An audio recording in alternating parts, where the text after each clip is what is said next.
जय श्री राम मित्रों, स्वागत है एक बार फिर से आपका हमारे चैनल जेबी डिवोशनल।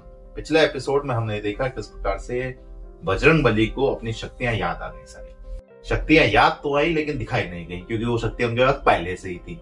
उसके बाद वो समुद्र को पार करते हुए जब पहुंचे तो जैसा कि रावण ने वहां पे जगह जगह पर उन्होंने अपनी किलिंग मशीन सिक्योरिटी बढ़ा रखी है। सुरसा नाम की राक्षसी नाग माता या नाग माता सुरसा वहां पर बैठ करके लंका की रक्षा कर रही है जल मार्ग पर, यानी नेवी में सिलेक्शन हुआ बिना बोर्ड के। बजरंगबली को रोक लिया रास्ते पर और कहा कि देखो यहां से सीमा चालू होती है, सीमा को अगर लांघोगे तो मैं तुमको काल के मुंह में डाल दूंगी। देखते हैं आगे, क्योंकि अभी तक वीएफएक्स से संतोष नहीं प्राप्त हुआ है। ऐसा लग रहा है बहुत भगाया गया है। और जिस तरीके से हनुमान जी को दर्शाया गया है तो उनकी शक्तियों के बारे में जो मैंने बताया था वो भी उचित नहीं है। अभी हनुमान जी की सारी शक्तियां जब दिखाई जाएंगी, क्योंकि अभी लंका दहन भी है, तो वो किस प्रकार से दिखाई जाएंगे, देखते हैं कितना वीएफएक्स दिखाया गया है, क्या घटा हुआ है, कैसे हुआ है, क्या हुआ। इंडिया और जापान ने मिल करके एक एनिमेशन रामायण बनाई थी, वो लॉन्च होने वाली है। हाँ, ठीक है। उसमें जिस तरीके का दिखाया है उसका एक तिनका भी अगर इन्होंने दिखाया होता तो बहुत अच्छा। उसका आप टीजर भी देख लेंगे तो आपको मजा आएगा। चलिए फिलहाल बिना विलंब शुरू करते हैं एपिसोड 209 पार्ट 1। मैं नाग माता सुरसा हूँ। लंकेश ने मुझे समुद्र मार्ग की सुरक्षा का दायित्व सौंपा है। नागमाता सुरसा, प्रणाम नागमाता। मैंने आपका प्रताप सुना है। मैं केसरी नंदन हनुमान हूं। इस समय मैं अपने प्रभु श्री राम के कार्य को पूर्ण करने के उद्देश्य से लंकापुरी जा रहा हूं। कृपया मुझे जाने दीजिए, मुझे विलंब हो रहा है। क्या तुम समझते हो कि तुम्हारी मीठी बातों में आकर मैं तुम्हें आगे बढ़ने दूंगी? भ्रम में मत रह वानर। यदि तूने बलपूर्वक आगे बढ़ने का प्रयास किया तो मैं यही तुम्हें जीवित खा जाऊंगी।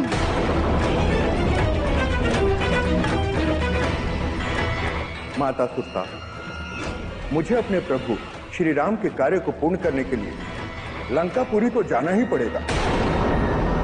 हाँ, यदि आपकी इच्छा मुझे खाने की है तो खा लीजिए।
से बचकर आज तक कोई जा सका है भला?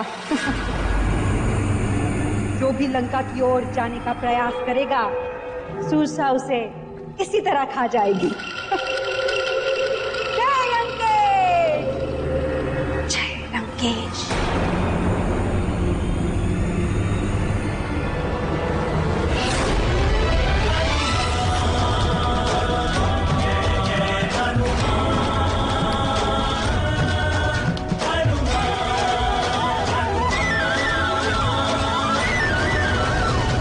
माता, मैं आपके मुख में प्रवेश कर चुका हूं और आपने भी मुझे खा लिया है।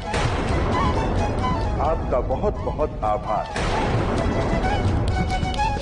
अब यदि आपकी आज्ञा हो तो मैं विदेह नंदिनी माता सीता की कुशलता का पता लगाने के लिए लंका के लिए प्रस्थान करूं?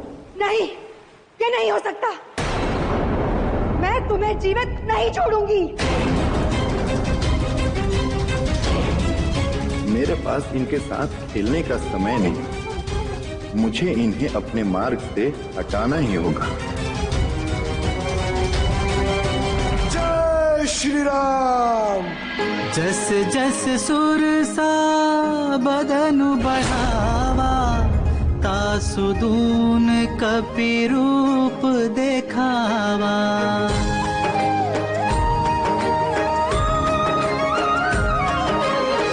सत जो जनते ही आनन कीन्हा, अति लघु रूप पवन सुत लीन्हा।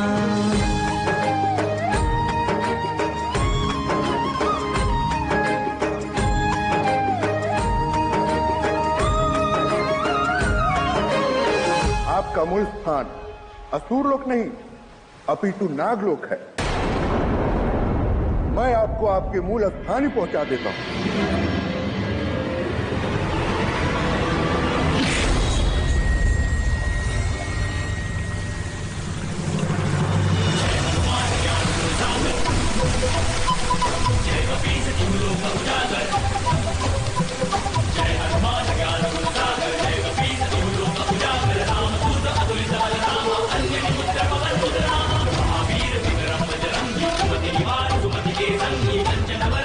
जिसका जो स्थान होता है वो वहीं शोभा देता है।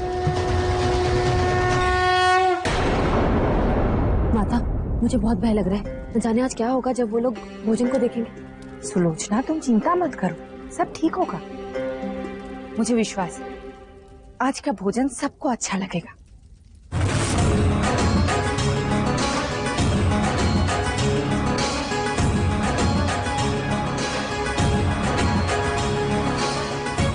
दासियों,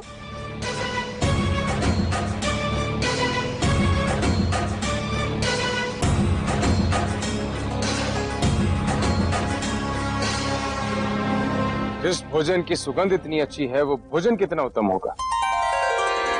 प्रतीत होता है आज माता श्री ने हमारे लिए विशेष भोजन बनाया है।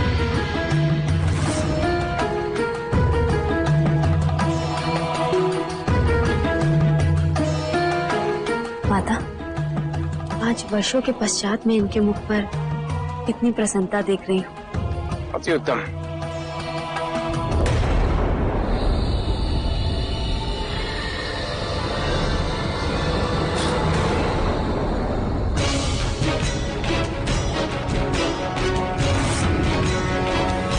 मंदोदरी,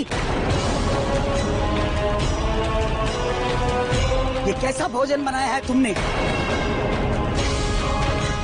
लंका में ऐसा सात्विक भोजन?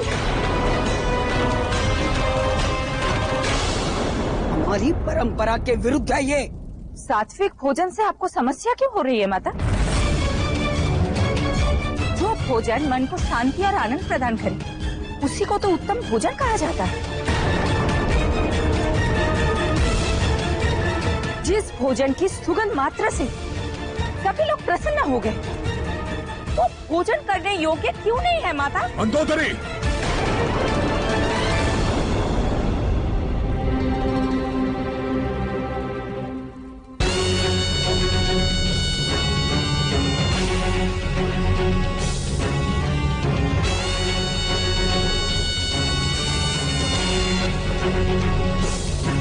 मुझे भोजन के विषय में ज्ञान देने की आवश्यकता नहीं है। मैं अच्छी तरह जानती हूँ कि ये तुम्हारा षड्यंत्र है। जब तुम्हारी बातों का कोई प्रभाव मेरे पुत्र पर नहीं हुआ तो तुमने भोजन के माध्यम से हमारी विचारधारा, हमारी रीति और प्रथाओं को परिवर्तित करने का ये घिनौना कार्य किया है। तुमने अपराध किया है मंदोदरी, समस्त असुर जाति के साथ विश्वासघात किया है। तुमको ये सात्विक भोजन बनाना सिखाया किसने?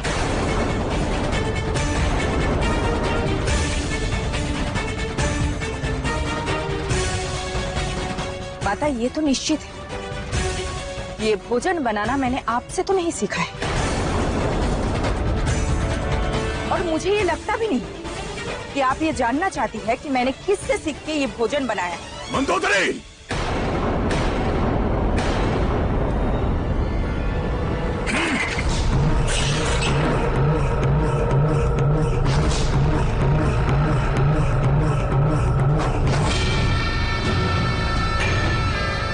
माता कैकसी से इस प्रकार व्यवहार करने का साहस समस्त लंका में कोई नहीं कर सकता।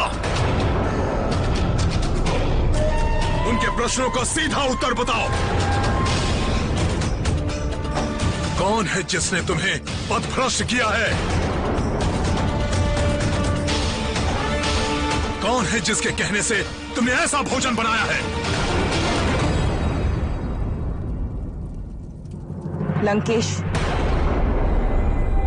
ये भोजन बनाने की विधि मैंने सीखी है सीता से।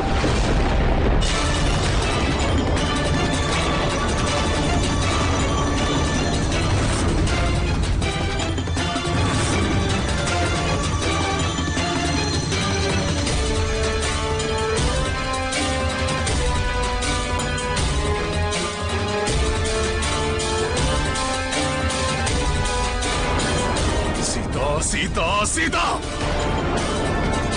तुम्हारा यह दुस्साहस हमारे ही कृपा पर जीवित हो और हमारे ही कुल में अपनी सात्विकता का विष खोल रही हो। तुम्हें अपने इस कृत्य का परिणाम भोगना होगा सीता, भोगना होगा। देखिए, या तो डायरेक्टर साहब थोड़ी जल्दी में है, या तो ये अनुवाद समझ नहीं पा रहे, खुद दोहे का उच्चारण करवा रहे हैं कि जैसे हनुमान जी ने रूप बड़ा किया तो उस वक्त दोहे का उच्चारण हुआ, जैसे जैसे सुरसा बदन बढ़ा जब उनका दूजा प्रभु रूप देखा। यानी जैसे जैसे सुरसा अपना आकार बड़ा कर रही थी वैसे वैसे हनुमान जी भी अपना आकार दोगुना बढ़ा, उनसे दोगुना कर रहे। उसके बाद जब 7 योजन का मुख हो गया सुरसा का तो अति लघु रूप, तुरंत उन्होंने एकदम छोटा सा रूप रखा और अंदर जाकर के वापस आ गया। और उन्होंने माता सुरसा से कहा कि देखिए, आपकी भी बात पूरी हो गई, मेरी भी बात रह गई। आपने कहा था मेरे मुख के अंदर से हुए बिना नहीं जा सकते, तो मैं मुख के अंदर से होके वापस आ गया, अब मुझे जाने। क्या दिखा रहे हैं? मुंह से गए कान से बाहर निकल आए, सुरसा जितनी थी उतनी ही है, हनुमान जी 3 गुना होकर के। हनुमान जी का जो पॉस्चर दिखाया गया, कई बार मैंने नोटिस किया कि जब वो वापस आए तो वो एक पत्थर दिखाया गया वहां पे जिस पे उन्होंने पैर रखा, और सडन दिखाया गया कि हवा में। उसके बाद पॉस्चर उनका ऐसे या ऐसे टेढ़ा दिखाया जा रहा है। लेकिन चलिए, वो तो इतना तो मैंने किया लगता है, आप कहानी से छेड़छाड़ कर रहे हो। अच्छा आते ही उन्होंने जब सुरसा से बोला कि माता आपका तो मैंने प्रसिद्धि बहुत सुनी है,